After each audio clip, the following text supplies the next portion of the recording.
नमस्कार दोस्तों, इस समय आप ट्रांस वर्ल्ड रेडियो इंडिया द्वारा प्रस्तुत कार्यक्रम सत्य वचन देख रहे हैं। हम आप सबका इस कार्यक्रम में स्वागत करते हैं। विशेषकर उन दर्शकों का स्वागत करते हैं जो आज पहली बार इस कार्यक्रम में हिस्सा ले रहे हैं।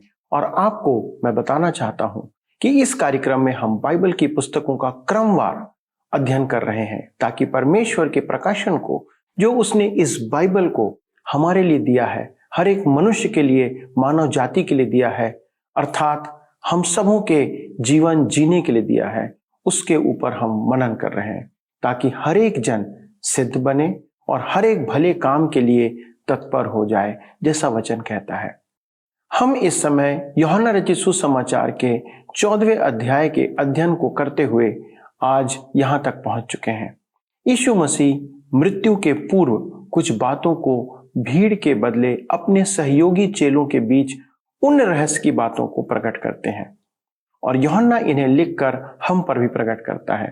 लेकिन फिर भी हर एक जन इसे नहीं जानता है जो परमेश्वर के वचन में अंकित है। सिर्फ वे ही जानते हैं जो यीशु पर सच्चा विश्वास करते हैं, अर्थात जिन्होंने पाप से उद्धार अथवा मुक्ति का अनुभव किया है। आज के अध्ययन में हम इन भेदों की बातों को देखेंगे जो आपको और मुझको सांत्वना प्रदान करने वाली है। यीशु मसीह, पिता परमेश्वर और पवित्र आत्मा के बीच संबंध को हम आज देखेंगे। परमेश्वर की त्रिएकता को हम आज अध्ययन के माध्यम से पाएंगे। सबसे अद्भुत और महत्वपूर्ण बात यह है कि पवित्र आत्मा जो हमारा सहायक है, उसे हमारे लिए उपलब्ध कराने के बारे में यूहन्ना इन बातों को लिखता है। उसके संबंध में वह कहता है कि जब वह उसे भेज देगा तो वह सब भेदों की बातों को हमें सिखाएगा या हम पर प्रकट करेगा। उसे परमेश्वर ने भेज भी दिया है। आज हमें उसे मात्र ग्रहण करने की आवश्यकता है। यूहन्ना 14 अध्याय इस बात को प्रकट करता है कि हम उसे कैसे प्राप्त कर सकते हैं। आप उसे कैसे प्राप्त कर सकते हैं और कैसे जानेंगे कि वह हम में या आप में है। जब वह हमारे अंदर होगा तो हम एक ऐसी शांति को प्राप्त करेंगे जो संसार नहीं दे सकता है और ना संसार उसे समझ सकता है। हमारा जीवन बदल जाएगा और तब हम कभी व्याकुल नहीं होंगे और न डरेंगे, न हम अनाथ महसूस करेंगे, न भयभीत होंगे, क्योंकि परमेश्वर हमारे अंदर वास करेगा, उसका आत्मा हमारे अंदर वास करेगा। क्या ऐसा हो सकता है कि परमेश्वर पापी मनुष्य के हृदय में वास करे? जी हां, परमेश्वर की व्यवस्था से ऐसा हो सकता है। आइए आज के अध्ययन के द्वारा इसे समझें, ताकि हम एक जयवंत जीवन इस पृथ्वी पर जी सकें। आइए हम पढ़ें यूहन्ना रचित सुसमाचार 14 अध्याय उसके 9 पद। यहाँ पर इस प्रकार से लिखा हुआ है, यीशु ने उससे कहा, हे फिलिप्पुस, मैं इतने दिन से तुम्हारे साथ हूं और क्या तू मुझे नहीं जानता? जिसने मुझे देखा है उसने पिता को देखा है। तू क्यों कहता है कि पिता को हमें दिखा? फिलिप्पुस जानता था कि पुराने नियम में मूसा ने परमेश्वर की महिमा को देखा था। यशायाह को परमेश्वर की महिमा का दर्शन प्राप्त हुआ था। आप यह ना सोचें कि यीशु ने उसे झिड़का। यीशु के कहने का अर्थ था कि वह उसके साथ रहता था और उसके वचन सुनता था, उसके कार्य देखता था, अर्थात उसके चमत्कार। यीशु में पिता का साक्षात दर्शन था। वह 3 वर्ष यीशु के साथ साथ था। इब्रानियों के पत्री 1 अध्याय उसके 3 पद में लिखा है कि यीशु पिता परमेश्वर की महिमा और उसका प्रकट स्वरूप था, अर्थात यीशु में परमेश्वर का रूप नहीं, वरन उसका सामर्थ्य, उसके गुण, उसका प्रेम और संपूर्ण चरित्र प्रकट था। उसमें पिता परमेश्वर की संपूर्णता प्रकट थी। यूहन्ना रचित सुसमाचार 4 अध्याय उसके 24 पद में लिखा है कि परमेश्वर आत्मा है, और यूहन्ना रचित सुसमाचार 1 अध्याय उसके 18 पद में वह कहता है कि परमेश्वर को किसी ने नहीं देखा, केवल एकमात्र पुत्र जो उसकी गोद में है, उसी ने उसे प्रकट किया, अर्थात प्रभु यीशु ने। हम उसके साथ अनंत काल तक रहेंगे। वे जो उससे प्रेम रखते हैं, उनका एकमात्र लक्ष्य है उसे जानना। हम यूहन्ना रचित सुसमाचार 14 अध्याय उसके 10 पद में पढ़ते हैं, लिखा है, क्या तू विश्वास नहीं करता कि मैं पिता में हूं और पिता मुझ में है? ये बातें जो मैं तुमसे कहता हूं अपनी ओर से नहीं कहता, परंतु पिता मुझ में रहकर अपने काम करता है। यीशु अपने वचनों और कार्यों की गवाही को प्रकट कर रहा है। उसके कार्य और उसके वचन सुसंगत थे। हम बड़ी बड़ी गवाहियां देते तो हैं, परंतु हमारा जीवन आचरण सिद्ध नहीं है। इसी कारण यीशु ने अध्याय 13 में शोधन पर बल दिया था। क्या आपने ध्यान दिया कि यीशु ने कभी अपनी इच्छा से निर्णय नहीं लिया था? उसने स्पष्ट कहा कि वह अपने मन से कुछ नहीं कहता था। उसमें उपस्थित पिता परमेश्वर ही कार्य करता था। यही वह फिलिप्पुस से कह रहा था कि उसने यीशु के मुंह से जो कुछ सुना वह परमेश्वर की वाणी थी और यीशु के कार्य पिता के काम थे। यीशु की शिक्षा में विघ्न हो रहा था। पहले पतरस, तब थोमा और अब फिलिप्पुस। परंतु वह पद 22 तक अपना व्याख्यान समाप्त नहीं करता है। आइए हम पढ़ें यूहन्ना रचित सुसमाचार 14 अध्याय उसके 11 पद। लिखा है, मेरा विश्वास करो कि मैं पिता में हूं और पिता मुझ में है, नहीं तो कामों ही के कारण मेरा विश्वास करो। यदि वे यीशु के वचनों पर विश्वास न करें तो उसके काम देखकर तो विश्वास करें कि वही परमेश्वर है। आगे हम पढ़ते हैं यूहन्ना 14 अध्याय के 12 पद में, मैं तुमसे सच सच कहता हूं कि जो मुझ पर विश्वास रखता है ये काम जो मैं करता हूं वह भी करेगा, वरन इनसे भी बड़े काम करेगा, क्योंकि मैं पिता के पास जाता हूं। इससे भी बड़े काम। इससे यीशु का अभिप्राय क्या था? पेंतीकुस्त के दिन शमौन पतरस का उपदेश सुनकर 3000 मनुष्यों ने यीशु को ग्रहण किया था। लोगों ने यीशु पर विश्वास किया था। प्रचारकों ने संपूर्ण विश्व में मनुष्यों को उद्धार का मार्ग दिखाया। कौन सा काम बड़ा है, आत्मा की चंगाई या शरीर की चंगाई? आत्मा की, जिससे मनुष्य अनंत जीवन पाए। सबसे बड़ा काम है मनुष्यों को परमेश्वर के साथ उचित संबंधों में लाना। ये बड़े काम कैसे किए जाएंगे? दुर्बल मनुष्यों के माध्यम से प्रभु काम करेगा। यीशु का प्रवचन महान था, परंतु जब वह हमारे द्वारा प्रचार करता है तब वह और भी अधिक महान काम है।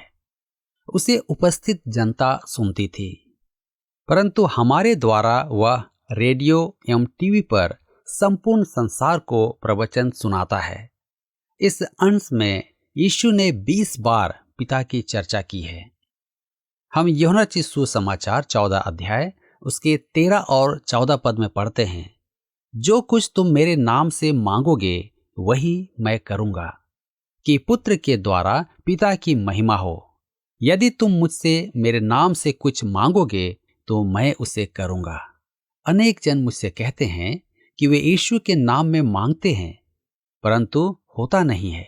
क्या कारण है? मैं कहता हूं कि आप इस पद में वह देख रहे हैं जो है ही नहीं। ये सब पद जुड़े हैं, अतः ध्यान से पढ़ें। यूहन्ना रचित सुसमाचार 14 उसके 15 में लिखा है, यदि तुम मुझसे प्रेम रखते हो तो मेरी आज्ञाओं को मानोगे। अब हम इन तीनों पदों को एक साथ पढ़ें और समझें।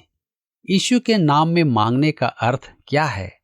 इसका अर्थ है उसके साथ ऐसी पहचान बनाना कि उसके साथ एक दिखाई दें, अर्थात उसकी महिमा में प्रार्थना करना। दूसरे शब्दों में परमेश्वर के सम्मुख हम नहीं यीशु का खड़ा होना, क्योंकि परमेश्वर के समक्ष हम नगण्य हैं।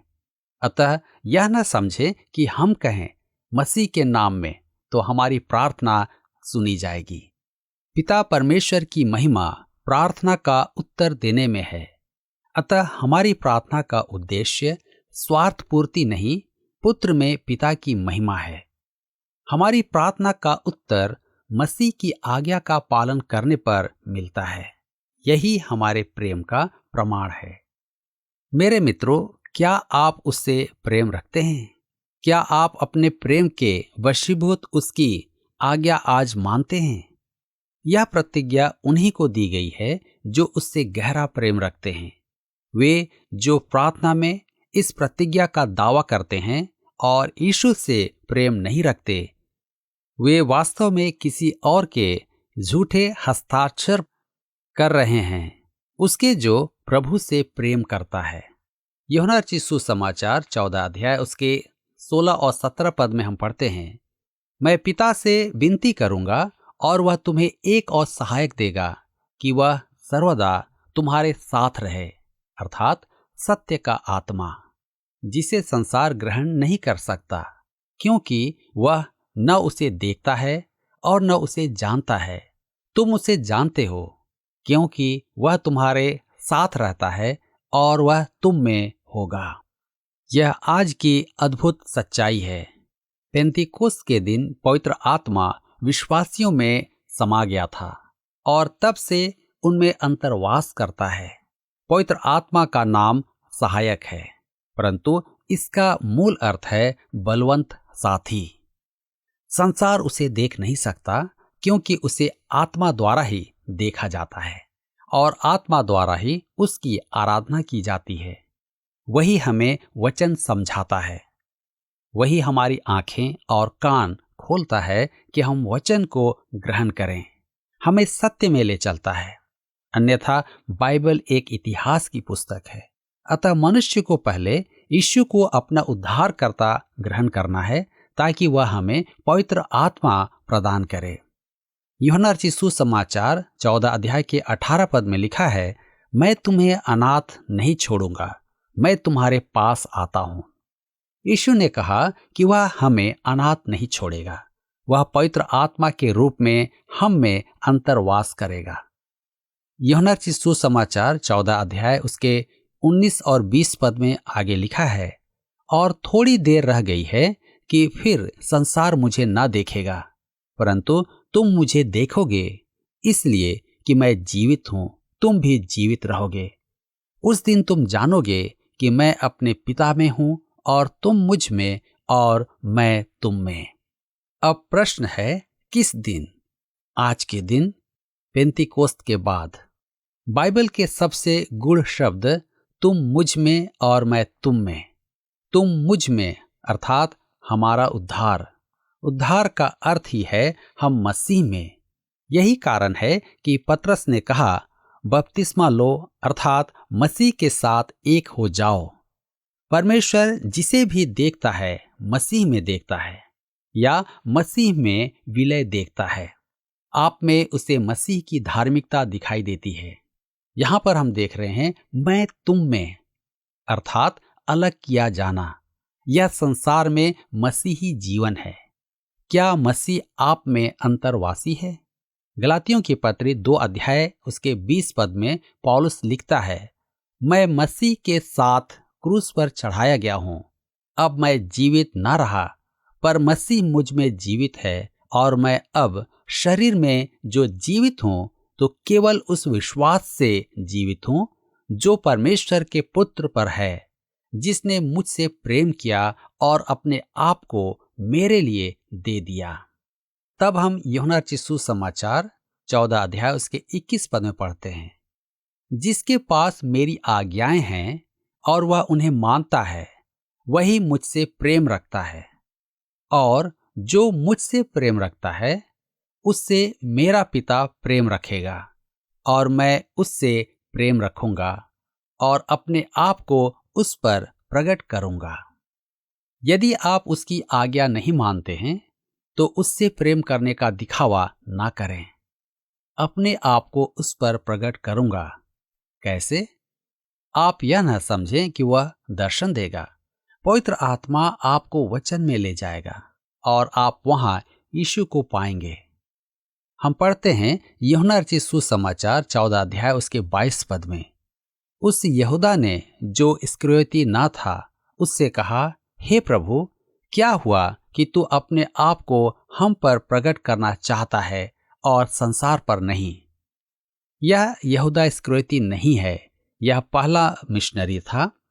इसका उत्तर शेष अध्याय में है। हम यूहन्ना 14 अध्याय के 23 और 24 पद में पढ़ते हैं। यीशु ने उसको उत्तर दिया, यदि कोई मुझसे प्रेम रखेगा तो वह मेरे वचन को मानेगा और मेरा पिता उससे प्रेम रखेगा और हम उसके पास आएंगे और उसके साथ वास करेंगे।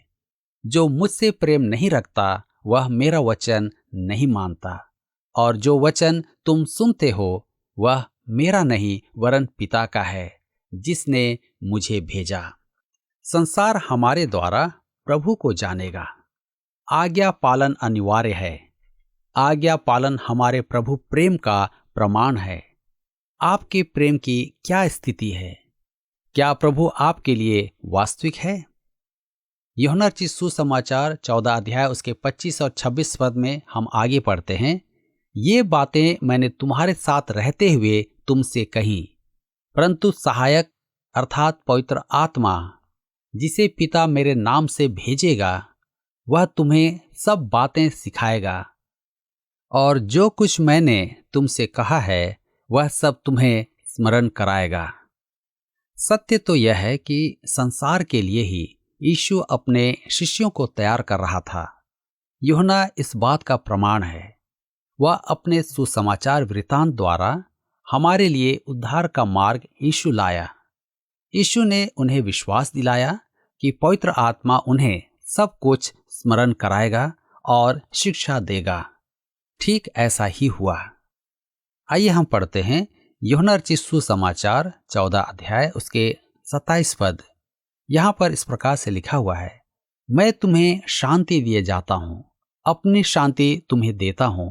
जैसे संसार देता है मैं तुम्हें नहीं देता। तुम्हारा मन व्याकुल न हो और न डरे। यह पद हमें अध्याय के आरंभ में ले जाता है। यह शांति पापों की क्षमा की शांति नहीं है। यह वह महान शांति है जो मसीह को समर्पित मनों में वास करती है, उनके मनों में जो परमेश्वर की इच्छा में रहते हैं। आइए हम आगे देखें। यूहन्ना 14 अध्याय उसके 28 से 31 पद में लिखा है, तुमने सुना कि मैंने तुमसे कहा, मैं जाता हूं और तुम्हारे पास फिर आऊंगा। यदि तुम मुझसे प्रेम रखते तो इस बात से आनंदित होते कि मैं पिता के पास जाता हूं, क्योंकि पिता मुझसे बड़ा है और मैंने अब इसके होने से पहले तुमसे कह दिया है कि जब वह हो जाए तो तुम विश्वास करो। मैं अब तुम्हारे साथ और बहुत बातें न करूंगा, क्योंकि इस संसार का सरदार आता है, मुझ पर उसका कोई अधिकार नहीं, परंतु यह इसलिए होता है कि संसार जाने कि मैं पिता से प्रेम रखता हूं, और जैसे पिता ने मुझे आज्ञा दी मैं वैसे ही करता हूं। उठो, यहां से चलें। वह जाकर सहायक अर्थात पवित्र आत्मा भेजेगा। शीघ्र ही वह पकड़ा जाएगा और वे तितर बितर होंगे। अतः उसके पास उनके साथ अधिक समय नहीं था। इस संसार का सरदार अर्थात शैतान आने वाला था। वह संसार के पापों के लिए क्रूस पर चढ़ाया जाएगा और मरकर फिर जी उठेगा। उसके स्वर्ग में चले जाने के बाद पवित्र आत्मा आएगा। क्या आपको यह कार्यक्रम पसंद आया? अभी हमें एक मिस कॉल करें और आप अगले विजेता हो सकते हैं।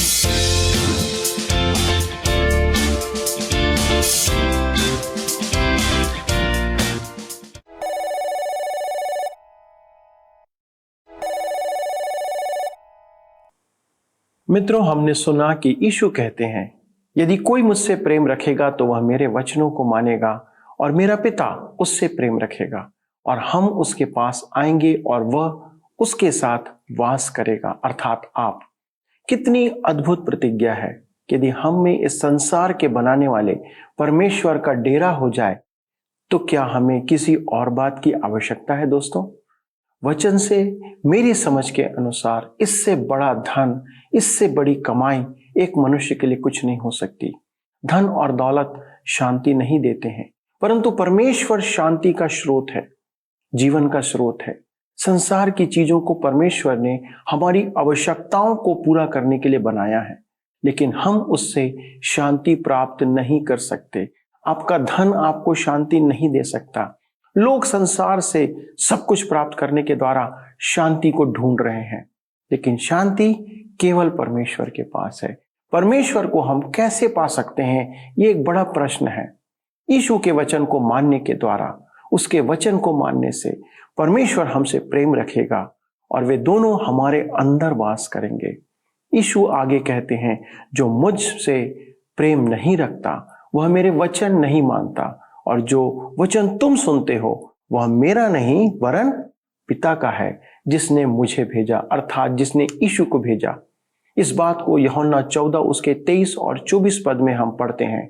लिखा है, मेरा निवेदन है कि आप इसे दोबारा पढ़ें और अपने जीवन का आज मूल्यांकन करें, अपने जीवन से सही प्रत्युत्तर दें, ताकि परमेश्वर आप में आज वास करने पाए।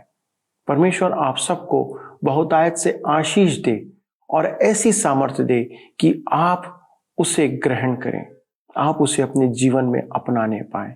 जैसा कि आप परमेश्वर के वचन को अपनाते हैं, वैसे ही प्रभु यीशु को आज अपनाएं। आइए प्रार्थना करें। स्वर्गीय पिता, हम धन्यवाद देते हैं आपके अद्भुत व्यवस्था के लिए जो आपने प्रभु यीशु के द्वारा से हम पर किया। हमारे सभी दर्शकों के लिए प्रार्थना है, उनके परिवारों के अंदर प्रभु आप अपनी उपस्थिति को आज उंडेलें। प्रभु, जिन्होंने आपकी ओर दृष्टि की है वो कभी भी लज्जित होने ना पाए। जिन्होंने आप पर भरोसा किया है वे कभी धोखे में ना रहे पिता, परंतु आप विश्वास योग्यता के साथ उनकी सहायता करें और उन्हें अपने साथ चलने के लिए प्रभु अवसर प्रदान करें। हमारे सभी दर्शकों को आपके पवित्र सामर्थ्य हाथों में सौंपते हुए विनती को प्रभु यीशु क्रिस्ट के नाम से मांगते हैं, आमीन। मित्रों, आपकी उपस्थिति के लिए बहुत धन्यवाद। अगले प्रसारण में आपसे फिर मुलाकात होगी, पर हाँ, याद रखिए SMS, फोन कॉल आप करें हमें, ताकि हम आपके प्रश्नों का उत्तर दे सके। तब तक के लिए प्रभु के साथ बने रहें। नमस्कार।